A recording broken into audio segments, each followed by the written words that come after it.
Je voudrais remercier les milliers de militants et de militantes d'Irak qui ont quitté tous les coins de la Mauritanie pour venir m'accueillir ici à l'aéroport de Nouakchott et assister avec moi ce meeting devant l'ancienne maison des jeunes de Nouakchott.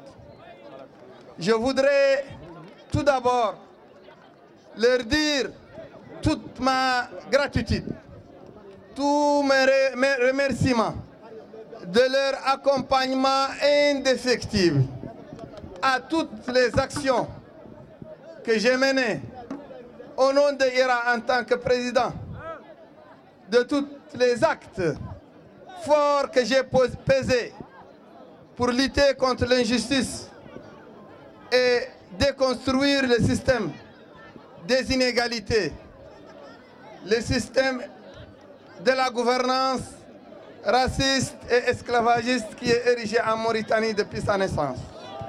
Je voudrais leur dire que notre dissidence idéologique contre le système, notre insurrection morale contre le système, notre rébellion pacifique et par la pensée contre le système va continuer encore à jouer le rôle d'une lame de sape contre le système jusqu'à son écroulement.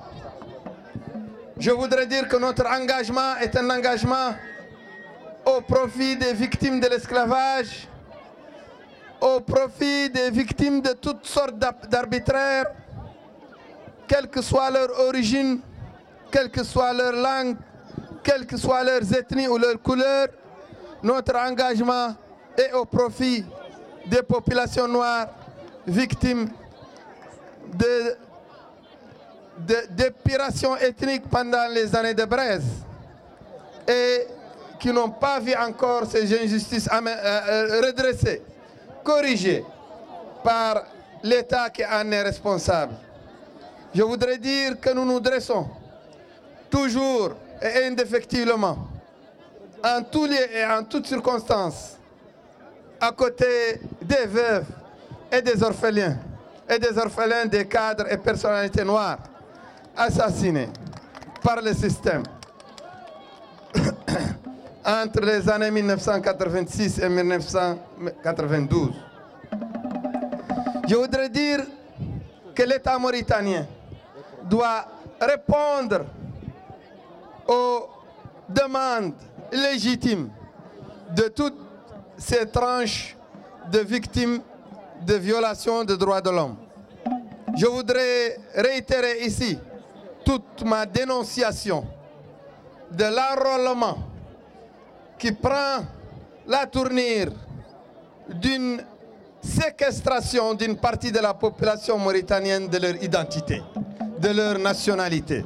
Je m'insurge contre l'imposition d'un document étranger à la Mauritanie, l'imposition d'un document aux ressortissants mauritaniens à l'étranger comme condition à leur enrôlement, ce qui est injuste et ce qui est une tentative que nous dénonçons ici et qui est de très mauvaise foi, de priver une partie des Mauritaniens, notamment ceux de la diaspora, de leur identité.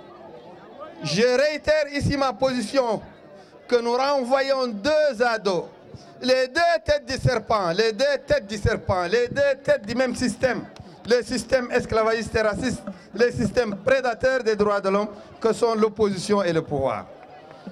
Je leur lance ici un appel pour leur dire de respecter les Mauritaniens, de respecter les populations mauritaniennes victimes d'injustice, d'esclavage et de racisme.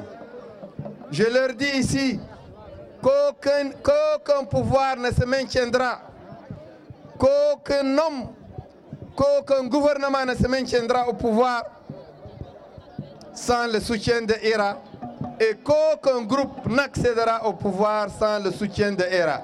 IRA est devenu l'arbitre, vu sa popularité, vu sa force charismatique, vu sa force d'activisme, vu sa force des cadres, vu sa force de ses personnalités. C'est pourquoi je leur lance un appel pour revenir à la raison. La Mauritanie doit entamer un processus de déconstruction du système raciste et esclavagiste qui se vit toujours en Mauritanie.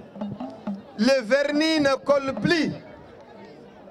Le vernis ne colle plus et le militantisme de IRA, la conscientisation des populations que IRA a opérée, ne permet plus aux populations de se taire ou d'accepter les solutions trompe-l'œil. C'est pourquoi je lance un appel à la classe politique mauritanienne, qu'elle soit au pouvoir ou dans l'opposition, d'opérer son processus